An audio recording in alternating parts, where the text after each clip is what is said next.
You want to live stream the election?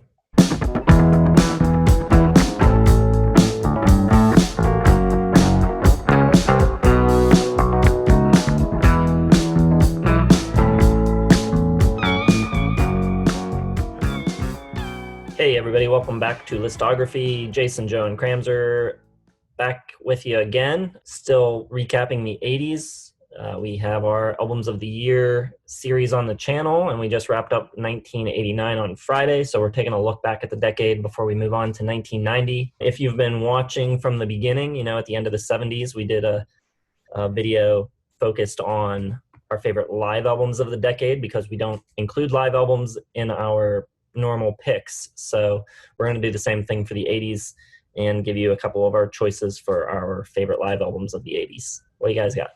I'll kick it off because my number 5 pick is objectively not a very good live album, but it's personal to me because I remember listening to it a lot when I was growing up, and I think I had it on tape. And funny enough, I was listening to it like at recess, I think, like in 3rd grade, and like the recess monitor made me turn it off because she thought it was really just vulgar and rock music and not good to be listening to. It was Arena by Duran Duran, which, just poisoning my mind.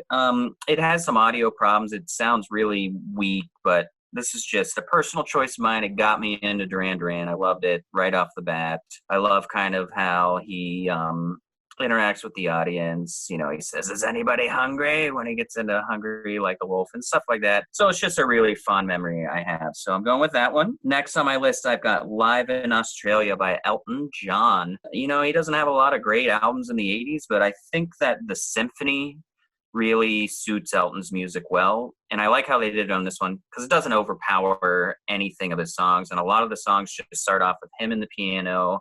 His voice sounds great on this album, and the strings don't overwhelm, and it kind of enhances some songs. And some songs that are kind of just pretty good on their original studio albums are really good on this, so I appreciate that. My number 3 is going to be an album that I know Jason does not really like. It's going to be A Show of Hands by Rush. I don't mind the sound, and my favorite thing as a diehard Rush fan is the set list on this album. It really features a lot of stuff from Grace Under Pressure, Hold Your Fire, and Power Windows. It's got a lot of really cool songs that they never performed live again after this, like Turn the Page. On the deluxe edition, you've got live versions of Lock and Key. There's a really cool rendition of Marathon on it, and of course a classic drum solo from Neil. So it's a really good introduction to their 80s stuff. Number 2, I suspect Joe to have this one as well, a tribute by Ozzy Osbourne, tribute to Randy Rhoads. Just killer, awesome stuff. Kind of what got me into Ozzy in the first place. All of these renditions are awesome, just guitar mania. But my number 1, probably the best live album of all time, Stop Making Sense by Talking Heads. We talked a lot about it when we did the Talking Heads video. Really cool how they designed it, bringing on someone else on each song, and just really vibrant, incredibly energetic. My favorite song on this is probably The Version of Heaven, just really awesome on it. But Life During Wartime, all of these songs that, the production is so intricate on the albums, they just crush it live here. It's awesome. Yeah, I do have Tribute on my list. Just a great album from Ozzy and company. Randy Rhoads sounds great. I also got, let's see, there wasn't that many, so I threw this on here. A Delicate Sound of Thunder by Pink Floyd. It's more, the actual album is so, but I remember it being the first Pink Floyd album I really got into. When my friends had it on CD and I was just listening to it, and I was like, what is this? Like magic music. And I think the song that I really fell in love with was Learning to Fly, which was a fine song. It's not in my top 10 Pink Floyd, but I remember hearing it then when I was 13 or 14 and just being like, whoa, just blew my mind and sort of, helped me get into classic rock. Number 3, I'll go Genesis 3 Sides Live.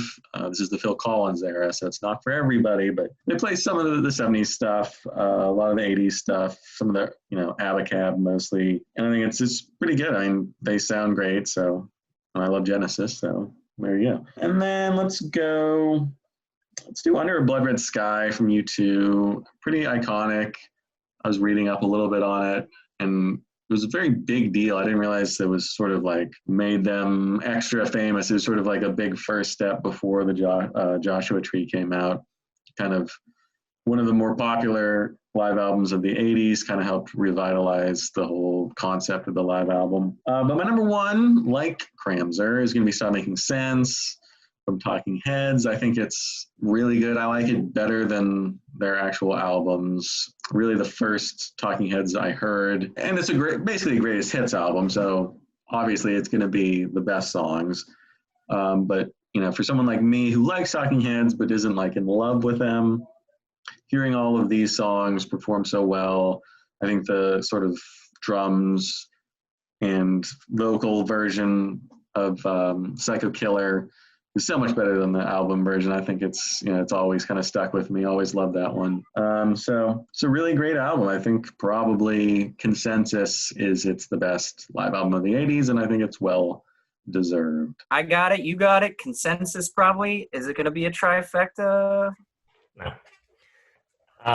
So first of all, I've said this in the 70s live album video as well. I'm not a big live album person. Almost always prefer studio albums, and I don't think the 80s is a good decade for the live album. I don't think it's like I think 70s is probably the peak of the live album, but was able to come up with a few. I do have Stop Making Sense on my list as well. I've also got Rank by the Smiths. I've got kind of an interesting one with a bunch of guests. I've got Black and White Night by Roy Orbison. I've also got, this one's kind of a cheat. It was recorded live in 1963, but it came out in the 80s. I've got Sam Cooke live at the Harlem Square Club. So good. Honestly, probably the better album and better performance than my number one. But I demoted it because it was recorded in the 60s. But my favorite from 1980 is Ian Hunter, Welcome to the Club, live with Mick Ronson. Some of Mick Ronson's best playing of his career on this. I think it's awesome. I think it sounds really good. It was recorded in small clubs, so it's kind of got that intimate feel to it as well. And I just love it. Couple of ones that just missed my list. Joe, Three Sides Live, good call. That was my number 6. I went with Duran Duran, really just to tell that story. And just for the nostalgia of it. I was also looking at Delicate Sound of Thunder. Kind of in your Sam Cooke vein, I was looking at Hendrix live at Monterey, but it didn't really feel like an 80s one, even though, it's a really good one. And then one that wasn't released until the 2000s, but was recorded in the 80s, I also disqualified, but I loved, was The Clash live at Shea, which probably would have been my number 2. I love that live album, but wasn't released in the 80s, so had to disqualify it. Rush, Exit Stage Left also considered as well. So I was gonna say I have a couple of others that probably should have made it. I didn't really make a list per se. So Live After Death from Iron Maiden probably would have been top 3 if I didn't include like the VCR tape that went along with it. But watching them while they play is an extra bonus because they are extremely entertaining on stage. And then Bruce Live from 75-85, which I don't know if it really counted because it's like half 80s. It came out in the 80s, but that's another classic. 5 albums, I think. 4 or 5. Just too much, really, but it's okay. I'll throw a few more out there as well. Alchemy by Dire Straits. When we did the Dire Straits. Yeah, I thought you would have that for sure, Jason. I thought that was going to make your list. Well, when we did the Dire Straits week, people blew up the comments saying how great Alchemy was. So I checked it out. And it is really good, but I just have no personal history with it, so it couldn't crack in the top 5. Same thing with Paris by Supertramp. People in the comments really, really said how great that was. So I checked that out. That was very good. And One for the Road by the Kinks is a really good live album as well. Peter Gabriel Plays Live, also a good one. Yeah, I think as a whole, 70s probably has more to offer than the 80s, but I don't know if I think the 70s are the best just because there's so many options, like from the 90s on, from old recordings that are released. And, the more bands are around, the set lists get longer and you get better set lists because there's more stuff. Like I know my favorite Aerosmith live album comes out in the 90s. There's going to be a lot. So My favorite Rush live album is from the 90s. different stages. We'll do an entire December 12th, 21, or the 21st, 21/12. We're going to do a whole effing Rush week. Whole 6 hours just talking about different stages. All right, everyone. Well, let us know your favorite live albums of the 80s down in the comments. Be sure to hit the like button if you like the video. Subscribe to the channel if you haven't yet. Hit the bell for notifications. Check the description for links to our social media accounts.